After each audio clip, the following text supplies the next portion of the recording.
నేను doctor Afsar ఉస్మాని, assistant professor of economics, GTC Agraharam, district Rajanna Sircilla. ఈరోజు నేను డిమాండ్ వ్యాకోచత్వము గురించి చెప్పబోతున్నాను. డిమాండ్ వ్యాకోచత్వములో ముఖ్యంగా మనము 3 రకాలుగా చూస్తాము. డిమాండ్ వ్యాకోచత్వము 3 రకాలుగా ఉంటుంది. ఒకటి ధర డిమాండ్ వ్యాకోచత్వము, రెండవది ఈ ఆదాయ డిమాండ్ వ్యాకోచత్వము, మూడవది జాత్యంతర డిమాండ్ వ్యాకోచత్వము. డిమాండ్ సూత్రంలో మనము తెలుసుకున్నాము. మాకు తెలుసు డిమాండ్ సూత్రం ఏ విధంగా ఉంటుంది అంటే, ఇతర పరిస్థితులు స్థిరంగా ఉన్నప్పుడు వస్తువు ధర తగ్గితే డిమాండ్ పెరుగుతుంది, వస్తువు ధర పెరిగితే డిమాండ్ తగ్గుతుంది. అంటే ఈ రెండింటికి వస్తువు ధరకు మరియు వస్తువు డిమాండ్కు విలోమ సంబంధం ఉంటుంది అని తెలుసు. కానీ ఎంతవరకు? ఒక వస్తువు ధరకును ఇంకొక వస్తువు అంటే వస్తువు ధరలో మార్పు వచ్చిన తర్వాత దానికి ప్రతిస్పందనగా డిమాండ్లో ఎంత మార్పు సంభవిస్తుంది అనేది ఎంత మేరకు అనేది తెలియదు.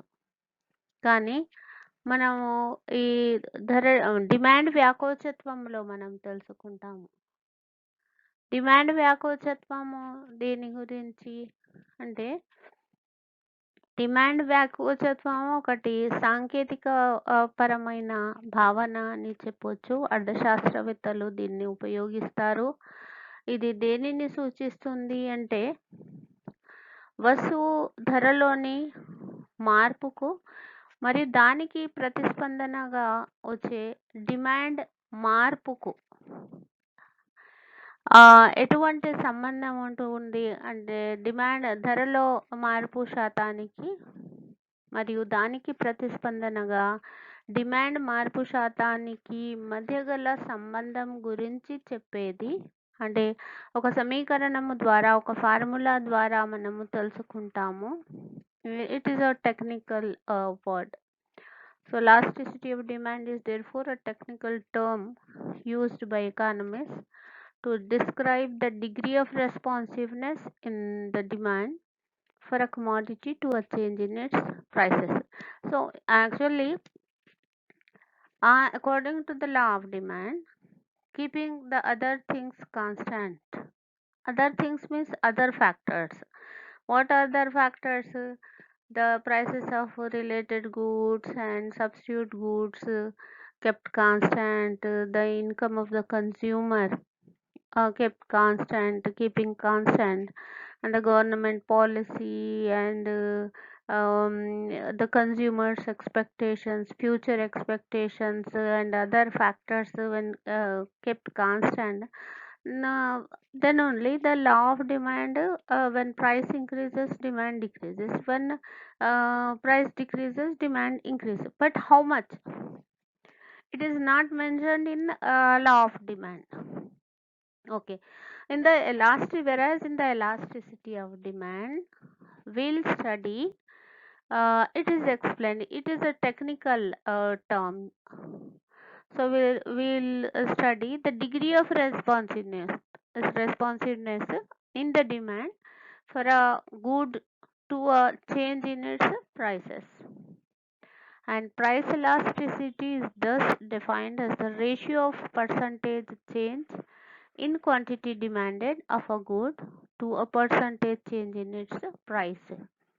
When we see the formula, how to get the elasticity of demand, EP is you see here at screen. Elasticity of price is equal to percentage change in the quantity demanded divided by percentage change in price. Demand వ్యాకోచత్వము is EP అంటే demand వ్యాకోచత్వము is equal to demand పరిమాణంలోని మార్పు శాతము by ధరలోని మార్పు శాతము.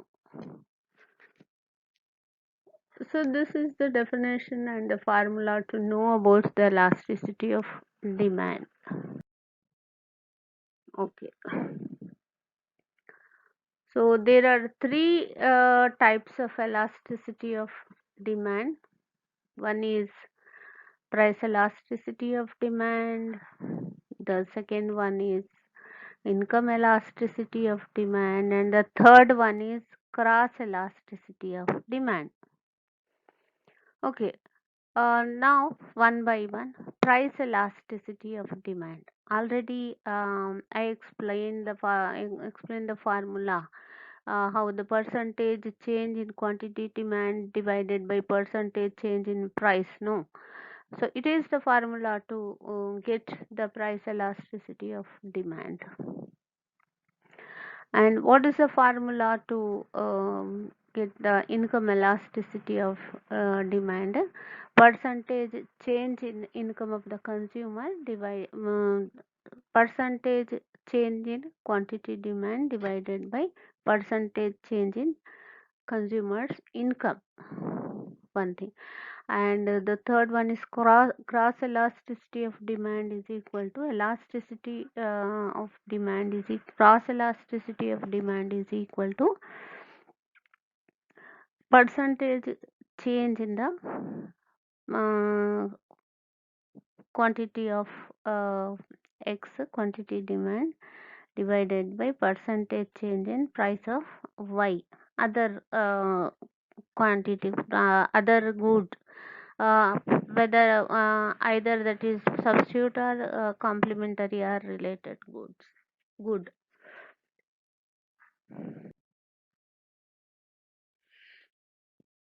Now, what are the determinants of prices?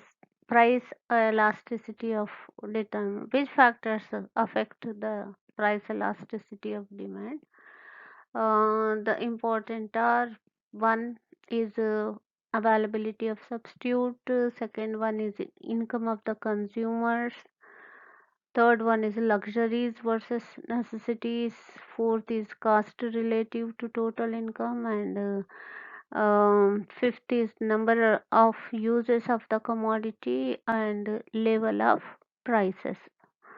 These are the determinants of price elasticity of demand. Before the explanation of these determinants, I want to give the information about the types of price demand elasticity. Price demand elasticity is five types. One is perfectly elastic demand. The second one is relatively elasticity of demand. Um, Third one is unit elasticity of demand. Fourth one is perfectly inelastic demand. And the fifth one is relatively inelastic demand. So these are the five types of price demand elasticity. ధర demand వ్యాకోచత్వాన్ని నిర్ణయించే అంశాలు ఇక్కడ ఉన్నాయి, screen పైన చూడండి. ఒకటి ప్రత్యామ్నాయ వస్తువుల లభ్యత పైన ధర డిమాండ్ వ్యాకోచత్వం ఆధారపడుతుంది. అవైలబిలిటీ ఆఫ్ సబ్స్టిట్యూట్స్, ప్రత్యామ్నాయ వస్తువుల లభ్యత దీనిపైన ఆధారపడుతుంది. తర్వాత వినియోగదారుని ఆదాయము పైన కూడా ధర డిమాండ్ వ్యాకోచత్వము ఆధారపడుతుంది. తర్వాత next luxuries versus necessities. Luxuries అంటే విలాస వస్తువులు, నెసెసిటీస్ అంటే అవసరాలు. అవసరాలు మరియు విలాస వస్తువుల యొక్క పోటీ ఏ విధంగా ఉంది అంటే, ఒక వ్యక్తికి ఇది విలాస వస్తువా లేదా అవసరమైనదా, అంటే నిత్యావసరమైన అవసరానికి సంబంధించిందా అనేది దానిపైన కూడా ధర డిమాండ్ వ్యాకోచత్వం ఆధారపడుతుంది. Next cost relative to total income. మొత్తం ఆదాయము రాబడికి మరియు ఉత్పత్తి వ్యయానికి మధ్య గల సంబంధం పైన కూడా ధర డిమాండ్ వ్యాకోచత్వం ఆధారపడుతుంది. తర్వాత number of uses of the commodity, ఒక వస్తువు యొక్క ఉపయోగం, ఎన్ని ఉపయోగాలు ఉన్నాయి అంటే ఎన్ని రకాలుగా ఒక వస్తువును ఉపయోగించవచ్చు, దానిపైన కూడా వస్తువు డిమాండ్ ఆధారపడుతుంది. నెక్స్ట్ లెవెల్ ఆఫ్ ప్రైస్, వస్తువు యొక్క ధర ఏమిటి, ఆ ధర పైన కూడా ధర డిమాండ్ వ్యాకోచత్వము ఆధారపడుతుంది. ఓకే, ఇది డీటెయిల్లో ఎక్స్ప్లెయిన్ చేయకముందు నేను ధర డిమాండ్ వ్యాకోచత్వం ఎన్ని రకాలు అనేది చెప్తాను. ధర డిమాండ్ వ్యాకోచత్వము 5 రకాలుగా ఉంటుంది. పూర్తి వ్యాకోచ ధర డిమాండ్ ఒకటి, 5 రకాలుగా పూర్తి వ్యాకోచ ధర డిమాండ్. రెండవది సాపేక్ష వ్యాకోచ ధర డిమాండ్. మూడవది యూనిట్ ఎలాస్టిసిటీ అంటే దాని ఏకత్వ వ్యాకోచ ధర డిమాండ్. తర్వాత నాలుగవది పూర్తి అవ్యాకోచ పర్ఫెక్ట్లీ ఇన్ఎలాస్టిక్ డిమాండ్. ఐదవది సాపేక్ష అవ్యాకోచ ధర డిమాండ్. ఈ విధముగా 5 రకాలుగా ధర డిమాండ్ వ్యాకోచత్వము 5 రకాలుగా ఉంటుంది.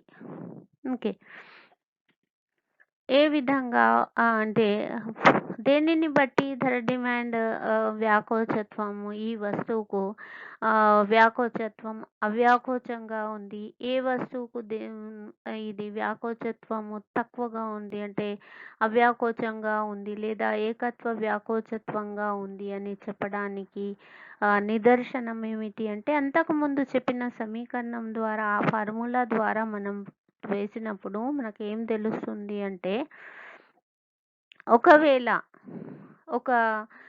ఈ ఫార్ములాతో చేసినప్పుడు ఒక ధర డిమాండ్ వ్యాకోచత్వము విలువ 1 వచ్చింది. అయితే దానిని ఏకత్వ వ్యాకోచ ధర సంఖ్యా విలువ ఉంటుంది. సంఖ్యా విలువ ఒకవేళ 1 ఉంటే దాన్ని ఏకత్వ వ్యాకోచ ధర డిమాండ్ అని అంటారు, అంటే యూనిట్ ఎలాస్టిసిటీ ఆఫ్ డిమాండ్. అసలు యూనిట్ ఎలాస్టిసిటీ ఆఫ్ డిమాండ్ అంటే ఏమిటి? యూనిట్ ఎలాస్టిసిటీ ఆఫ్ డిమాండ్ దేనిని అంటారు అంటే ధరలోని మార్పు శాతము మరియు ధరలోని మార్పు శాతము మరియు డిమాండ్లోని మార్పు శాతము సమానంగా ఉన్నప్పుడు ఉంటే దానికి ఆన్సర్ ఏమొస్తుంది? సంఖ్యా విలువ ఏముంటుంది అంటే 1 ఉంటుంది. 1 ఒకవేళ ఉంటే దాన్ని ఏమంటారు అంటే ఏకత్వ వ్యాకోచత్వము అని అంటారు. ఇక్కడ మనం ఎగ్జాంపుల్ తీసుకుంటే ఉదాహరణకి ఒక వస్తువు ఉంది. ఫర్ ఎగ్జాంపుల్ ఒక soap, one type of soap is there. What is unit elasticity? When the numerical value is the value of elasticity is 1, it is treated as unit elasticity of demand. When the percentage change in price and percentage change in quantity demand is equal, the value is 1. That is called unit elasticity of demand. అయితే ఒక వస్తువు ఉదాహరణకు Lux soap యొక్క ధర ఒక 10% పెరిగింది. ఉదాహరణకు ఒక మంత్లో ఒక వస్తువు ఒక సోప్ యొక్క ధర లక్స్ సోప్ ధర 10 రూపాయలు పెరిగింది. 10 రూపాయలు పెరగడం వల్ల దానికి ప్రతిస్పందనగా డిమాండ్ 10% ఇక్కడ తగ్గింది. ధర ఏమో 10% పెరిగింది, దానికి ప్రతిస్పందనగా వస్తువు యొక్క డిమాండ్ 10% తగ్గింది. అప్పుడు దాని సంఖ్యా విలువ ఎంత అవుతుంది? ఆ ఫార్ములా ప్రకారం చేసినప్పుడు ఆన్సర్ అనేది 1, సంఖ్య విలువ 1 ఉంటుంది. ఇది యూనిట్ ఎలాస్టిసిటీ ఆఫ్ డిమాండ్. ధరలోని మార్పు శాతము మరియు డిమాండ్లోని మార్పు శాతము ఒకటే ఉంటే దాన్ని ఏమంటారు అంటే ఏకత్వ వ్యాకోచ ధర డిమాండ్ అని అంటారు. ఓకే, తర్వాత పూర్తి వ్యాకోచ ధర డిమాండ్. పూర్తి వ్యాకోచ ధర డిమాండ్ దేన్ని అంటారు అంటే పూర్తి వ్యాకోచ ధర డిమాండ్ సంఖ్యా విలువ ఏముంటుంది అంటే యూనిట్ అది ఏమంటారు, అనంతము. అనంతము అంటే మనం లేని అంత, అంటే అన్‌కౌంటబుల్ అని చెప్పొచ్చు. యూనిట్ ఎలా perfectly elasticity. Perfect elasticity of price demand యొక్క సంఖ్యా విలువ అనంతము. ఓకే. అయితే ఇక్కడ ధరలోని మార్పు శాతము ఎంత ఉన్నా, లేకున్నా, తక్కువ ఉన్నా, లేకున్నా, దానికి ప్రతిస్పందనగా డిమాండ్‌లోని మార్పు శాతం లెక్కించలేనంత ఉంటుంది. అది పెరుగుదల కావచ్చు, తగ్గుదల కావచ్చు. కానీ మార్పు శాతం మాత్రము, ప్రతిస్పందన మాత్రం డిమాండ్ విషయంలో చాలా ఎక్కువగా ఉంటుంది. ఎప్పుడు? ఎలా అని అంటే, ఇక్కడ ఫర్ ఎగ్జాంపుల్ ఏదైనా వరల్డ్ కప్ ప్రారంభమవుతుంది. వరల్డ్ కప్ ప్రారంభం ఏదైనా గేమ్ లేదా క్రికెట్ ఏదైనా ఒకటి ఉంది. అప్పుడు ఫర్ ఎగ్జాంపుల్ 80స్‌లో ఇప్పుడు ఇందిరాగాంధీ అసాసినేషన్ జరిగినప్పుడు, అంటే మర్డర్ అయినప్పుడు టీవీస్ చాలా కొన్నారు చాలామంది. అంటే దాని యొక్క ధర పెరిగినా, పెరగకపోయినా దాని యొక్క డిమాండ్ అంటే కౌంట్ చేయలేము, మనం లెక్కించలేనంత డిమాండ్ పెరిగింది. ధర మేబీ కొంచెం తగ్గిందా లేదా దానితో సంబంధం లేదు. అంటే డిమాండ్ పెరగడం అని కాదు. ఫర్ ఎగ్జాంపుల్ నేను చిన్నగా ఉన్నప్పుడు, అంటే చైల్డ్‌హుడ్ లో చూసాను నేను. ఇది పప్పు ఒకటి ఉంటుంది. ఆరెంజ్ కలర్‌లో, మీకు తెలుసు అది ఏమంటారు, మైసూర్ పప్పు అంటారు. అయితే అప్పుడు ఒకటి government announced at that time that that type of dal is injurious to health. So all the customers they forgo, అంటే దాన్ని కొనడం అనేది ఆపివేసిండ్రు. అంటే డిమాండ్ పూర్తిగా తగ్గిపోయింది. ఇక దానిలో ధర పెరిగినా, తగ్గినా దానితో సంబంధమే లేదు. అది ఆరోగ్యానికి హాని కలిగిస్తుంది, మంచిది కాదు అని అనుకున్నప్పుడు ఏం చేశారు అంటే, నేను అంటున్నాను, అది డిమాండ్ తగ్గడము కానివ్వండి, కౌంట్ చేయలేము, మనం లెక్కించలేనంత తగ్గుదల ఉంటుంది. డిమాండ్ పెరిగినా కూడా లెక్కించనంత పెరుగుదల సంభవిస్తుంది. పాండమిక్ ఉంది కదా, ఇప్పుడు కరోనా వైరస్ ఉంది, తెలిసిన విషయమే.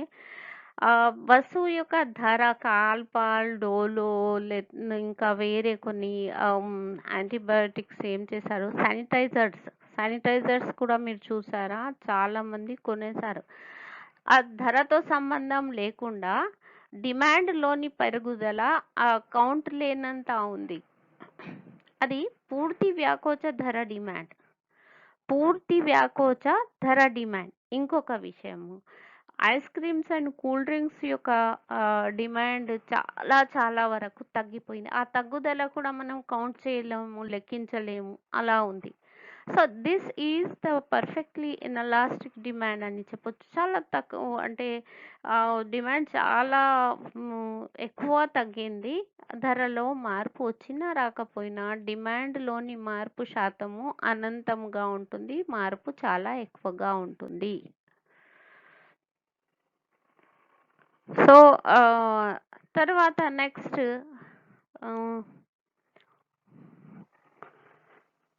Unit perfectly inelastic demand.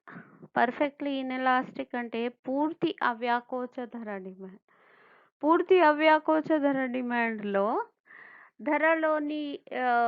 ధరలో ఎంత మార్పు ధరలోని మార్పు శాతము ఎంత ఉన్నా కూడా డిమాండ్‌లోని మార్పు శాతము అసలు ఉండదు. డిమాండ్‌లో మార్పునే ఉండదు. ధర ఎంత పెరిగినా, తగ్గినా, ఏమి జరిగినా కూడా. ఫర్ ఎగ్జాంపుల్ వస్తువు ధర ఒక 20% లేదా 50% తగ్గుదల సంభవించింది ఒక వస్తువు ధర విషయంలో.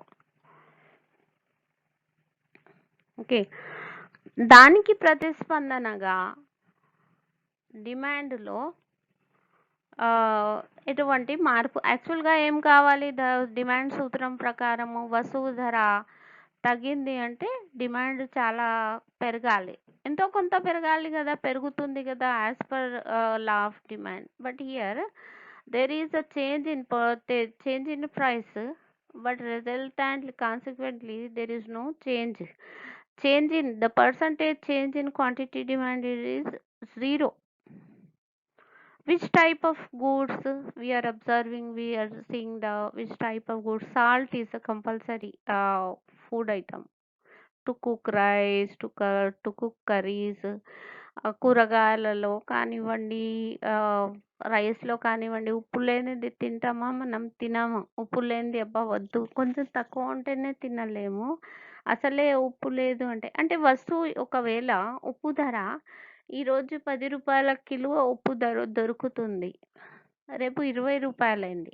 అంటే డబుల్ అయింది ధర. అయినా కూడా మనకు 1 కేజీ పడుతుంది. 5 మెంబర్స్, 4 మెంబర్స్ ఫ్యామిలీకి ఒక 1 కేజీ మంత్లీ తీసుకుంటారు. మరి రూ. 20 అయినప్పుడు మనం హాఫ్ కేజీతో సరిపెట్టుకుంటామా? పెట్టుకోము. 1 కేజీ పడుతుంది కాబట్టి రూ. 20 అయినా కూడా, రూ. 30 అయినా కూడా, లేదా రూ. 40 అయినా కూడా వాళ్ళ యొక్క కన్జంప్షన్ అనేది అంతే ఉంటుంది. ఒక హౌస్ హోల్డ్‌ది, ఒక ఫ్యామిలీది ఎంత ఉంటుందో సాల్ట్ విషయంలో. ఇంకొకటి లైఫ్ సేవింగ్ డ్రగ్స్ ఉంటాయి. అంటే ఆహ్, హార్ట్ ట్రబుల్ కోసం యూజ్ చేస్తారు. తర్వాత ఇంకా ఏదైనా డిజీజ్ కిడ్నీ పేషెంట్స్ కూడా కిడ్నీకి సంబంధించినయి స్పెషల్‌గా ఏమి మందులు ఉండవు. కానీ బ్లడ్ ప్రెషర్ ని కంట్రోల్ చేయడానికి కొన్ని ఉంటాయి. రోజు వేసుకునే గోళీలు ఉంటాయి. షుగర్ కంట్రోల్, డయాబెటిక్ పేషెంట్స్ కూడా తీసుకుంటారు. అయితే ఆ టాబ్లెట్స్ యొక్క వస్తువు ధర పెరిగినా, లేదా ఆ టాబ్లెట్స్ యొక్క ధర తగ్గినా మాత్రం ఎవరు కూడా దానికి ప్రతిస్పందనగా అంటే దానికి రిజల్ట్‌గా ఎవరు కూడా మళ్ళీ డిమాండ్‌ని తగ్గించడం కానివ్వండి, పెంచడం కానివ్వండి జరపరు. ఎందుకంటే అది అత్యవసరం కాబట్టి. లైఫ్ సేవింగ్ డ్రగ్ కాబట్టి కొనేవాళ్ళు ఎట్లైనా కొంటారు. So, that is imperfectly elastic price demand. The value is 0. దాని సంఖ్యా విలువ శూన్యంగా ఉంటుంది. తర్వాత సాపేక్ష ధర డిమాండ్. సాపేక్ష వ్యాకోచ ధర డిమాండ్. ప రిలేటివ్‌లీ ఎలాస్టిక్ ప్రైస్ డిమాండ్ అని అంటారు. సాపేక్ష వ్యాకోచ ధర డిమాండ్ ఈ విధంగా ఉంటుంది. ధరలోని మార్పు శాతం కంటే డిమాండ్‌లోని మార్పు శాతం ఎక్కువగా ఉంటుంది. దీని యొక్క సంఖ్య విలువ 1 కంటే ఎక్కువగా ఉంటుంది. అంటే ఆ ఫార్ములా ప్రకారం చేసినప్పుడు ఆన్సర్ 1 వచ్చినా, 2 వచ్చినా, 3 వచ్చినా అది దేని క్రింద వస్తుంది అంటే సాపేక్ష వ్యాకోచ ధర డిమాండ్. 1 కంటే ఎక్కువగా ఉంటే సాపేక్ష వ్యాకోచ ధర డిమాండ్ క్రింద వస్తుంది. ట్రీట్ అవుతుంది. ఎటువంటి వస్తువుల విషయంలో మనం నిత్య జీవితంలో ఏ వస్తువులకు చూస్తాము సాపేక్ష వ్యాకోచ ధర డిమాండ్ అంటే మామూలుగా ధరలో మార్పు ఎంత తక్కువ వచ్చినా దానికి ప్రతిస్పందనగా డిమాండ్‌లో మార్పు ఎక్కువ వస్తుంది. ఫర్ ఎగ్జాంపుల్ సమ్మర్‌లో కాటన్ డ్రెసెస్ సేల్‌లు పెడతారు. కొంచెమే తగ్గిస్తారు ధర, సేల్ ఉంది అని అంటారు. కానీ సేల్ అనేది కాదు అక్కడ. ధర తక్కువ అంటే ధరలోని తగ్గుదల శాతము ఒక 10% మాత్రమే ఉంటుంది. కానీ డిమాండ్‌లోని పెరుగుదల శాతం మాత్రము 100%, 120% ఉంటుంది. ఇటువంటి వస్తువుల విషయంలో ఇది సాపేక్ష వ్యాకోచ ధర డిమాండ్. దాని సంఖ్యా విలువ 1 కంటే ఎక్కువగా ఉంటుంది. నెక్స్ట్ లాస్ట్ వన్ సాపేక్ష అవ్యాకోచ ధర డిమాండ్. సాపేక్ష అవ్యాకోచ ధర డిమాండ్ యొక్క సంఖ్యా విలువ 1 కంటే తక్కువగా ఉంటుంది.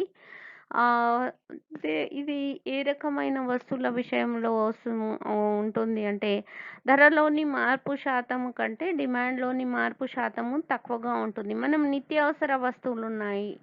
రైస్ ఉంది, కూరగాయలు ఉన్నాయి. తర్వాత పప్పు ఇవన్నీ మనం రోజు ఉపయోగించే వస్తువుల విషయంలో ధరలోని మార్పు శాతము కంటే డిమాండ్‌లోని మార్పు శాతం తక్కువగా ఉంటుంది. అంటే ఫర్ ఎగ్జాంపుల్ వస్తువు ధర తగ్గింది. 10% తగ్గింది, లేదా 10% పెరిగింది, లేదా 20% తగ్గింది, 20% పెరిగింది. దానికి ప్రతిస్పందనగా డిమాండ్‌లో అంత రాదు. చాలా తక్కువ మాత్రమే వస్తుంది. తక్కువగా. ఎందుకంటే రైస్ అనేది కంపల్సరీగా అవసరమే ఉంటుంది. దానికి వస్తువు ధర తగ్గినప్పుడు ఎక్కువ తీసుకొని పెట్టుకోరు. తర్వాత ధర పెరిగితే అన్నం తినకుండా ఉండడం అనేది కుదరదు. సో, సాపేక్ష అవ్యాకోచ ధర డిమాండ్ అనేది మనకు అవసరం ఎక్కువగా ఉన్న వస్తువులు, నిత్యావసర వస్తువుల విషయంలో సాపేక్ష అవ్యాకోచ డిమాండే మనకు కనపడుతుంది. చూస్తాము మనము. అయితే ఇక్కడ మనం చూసినప్పుడు పూర్తి వ్యాకోచ ధర డిమాండ్ యొక్క రేఖ ఎలా ఉంటుంది అంటే y అక్షానికి సమాంతరంగా ఉంటుంది. తర్వాత పూర్తి అవ్యాకోచ ధర డిమాండ్ రేఖ y అక్షానికి సమాంతరం. ఈ విధంగా అంటే ధర డిమాండ్ వ్యాకోచత్వం రకాలు ముఖ్యంగా 5 రకాలు. అదేవిధంగా ఆదాయ డిమాండ్ వ్యాకోచత్వము కూడా 5 రకాలుగా ఉంటుంది. పూర్తి వ్యాకోచ ఆదాయ డిమాండ్, తర్వాత పూర్తి అవ్యాకోచ ఆదాయ డిమాండ్, సాపేక్ష వ్యాకోచ, సాపేక్ష అవ్యాకోచ మరియు ఏకత్వ వ్యాకోచ ఆదాయ డిమాండ్ అని ఈ విధంగా 5 రకాలుగా ఉంటుంది. అదేవిధంగా జాత్యంతర డిమాండ్లో కూడా 5 రకాలుగా ఉంటుంది. పూర్తి వ్యాకోచ జాత్యంతర డిమాండ్, పూర్తి అవ్యాకోచ జాత్యంతర డిమాండ్, ఏకత్వ వ్యాకోచత్వము, సాపేక్ష వ్యాకోచత్వము, సాపేక్ష అవ్యాకోచత్వము అని ఈ విధంగా ఉంటుంది. ఇప్పుడు ధర డిమాండ్ వ్యాకోచత్వాన్ని నిర్ణయించే అంశాలు అంటే ఏ కారకాలను బట్టి, ఏ కారణాలను, ఏ అంశాలు ప్రభావితం చేస్తాయి ధర డిమాండ్ వ్యాకోచత్వం. అంటే డిమాండ్ వ్యాకోచత్వం ఎక్కువగా ఉండడం, డిమాండ్ వ్యాకోచత్వం తక్కువగా ఉండడం అనేది ఏ అంశాలపైన ఆధారపడుతుంది అంటే మొట్టమొదటిది అవైలబిలిటీ ఆఫ్ సబ్స్టిట్యూట్స్. ప్రత్యామ్నాయాలు ఉన్న అంటే అధిక ప్రత్యామ్నాయాలు ఉన్న వస్తువులు ఉంటాయి. ఏమున్నాయి అధిక ప్రత్యామ్నాయాలు ఉన్న వస్తువు? మీరు నిత్య జీవితంలో చూస్తూ ఉంటే సోప్స్ ఉంటాయి, డిటర్జెంట్స్ ఉంటాయి. సోప్స్ అండ్ డిటర్జెంట్స్ దానికి ప్రత్యలక్స్ ఉంటుంది, రెక్సోనా ఉంటుంది, ఇంకా ఏవేవో తెలుసు కదా. వాషింగ్ నూనెలు కూడా, కుకింగ్ ఆయిల్ కూడా ఉంటుంది, చాలా రకాలుగా ఉంటుంది అది కూడా. అయితే అవైలబిలిటీ ఆఫ్ సబ్స్టిట్యూట్స్ లేదా ప్రత్యామ్నాయాలు ఎక్కువగా ఉన్న వస్తువులకు వ్యాకోచత్వము. Goods having close substitutes will have an elastic demand, and goods with no close substitutes will have an inelastic demand. వ్యాకోచత్వం ఎక్కువగా ఉంటుంది. ప్రత్యామ్నాయాలు ఎక్కువగా ఉంటే వ్యాకోచత్వం ఎక్కువగా ఉంటుంది. ప్రత్యామ్నాయాలు తక్కువగా ఉంటే అంటే ఒక వస్తువుకు బదులుగా ఇంకో వస్తువు ఉపయోగించడానికి ఉంటే అది ప్రత్యామ్నాయాలు ఎక్కువగా ఉన్నది అని అర్థం. ఒక వస్తువుకు ఉపయోగించే ఇంకో వస్తువు లేదు. ఏది? ఫర్ ఎగ్జాంపుల్ మనకు విద్యుత్ శక్తి, electricity, there is no substitute for the electricity. మనకు సప్లై చేసే అది ఒకటే ఉంది. అంటే దానికి అటువంటి లక్షణాలు, అటువంటి గుణాలు గల ఆ సర్వీస్ మాత్రం, ఆ ఫెసిలిటీ మాత్రం వేరే వాళ్ళ దగ్గర లేదు. కాబట్టి we have to buy that only. There is no choice, no way. అంటే ప్రత్యామ్నాయం లేదు. ప్రత్యామ్నాయం లేదు అంటే దానికి వ్యాకోచత్వం తక్కువగా ఉంటుంది. ప్రత్యామ్నాయం ఉంటే వ్యాకోచత్వము ఎక్కువగా ఉంటుంది. నెక్స్ట్ పాయింట్ ఏముంది అంటే income of the consumer. If the income level of consumer is high, the elasticity of demand will be less. It is because change in the price will not affect the quantity of demanded by greater proportion. అధిక ధనవంతులు ఆదాయం వినియోగదారుని ఆదాయం ఎక్కువగా ఉన్న ధనవంతులు okay వస్తువు వ్యాకోచత్వము ఎలా ఉంటుంది అంటే చాలా అంటే వాళ్లకు ఏమి వస్తువు ధరలోని మార్పుతో సంబంధం అంతగా ఉండదు. ఎందుకంటే అతి తక్కువ శాతము అంటే వాళ్ళ ఆదాయంలో నుంచి అతి తక్కువ శాతాన్ని వాళ్ళు ఉపయోగిస్తారు కాబట్టి దీనితో వాళ్ళకు ఎటువంటి అంటే వ్యత్యాసము రాదు. అంటే ఆదాయం ఎక్కువగా ఉన్న వాళ్ళు ధనవంతులకు వ్యాకోచత్వము చాలా తక్కువగా ఉంటుంది. పేదరికంలో ఉన్న వాళ్ళు లేదా మధ్యతరగతి వాళ్లకు వ్యాకోచత్వము అంటే వస్తువు ధర తగ్గితే వాళ్ళకు దాంతో ఉంటుంది, అంటే వ్యత్యాసం వస్తుంది, చేంజ్ వస్తుంది. వస్తువు ధర తగ్గితే ఎక్కువ కొనడము, పెరిగితే తక్కువ కొనడము అనేది ఈ విధంగా ఆర్థిక స్తోమతను బట్టి కూడా ఉంటుంది. Next luxuries versus necessity. Luxuries అంటే విలాస వస్తువులు, నెసెసిటీస్ అంటే అవసరాలు. The price elasticity of demand is likely to be low for necessities and high for luxuries. అవసరాల కోసము డిమాండ్ వ్యాకోచత్వము తక్కువగా ఉంటుంది.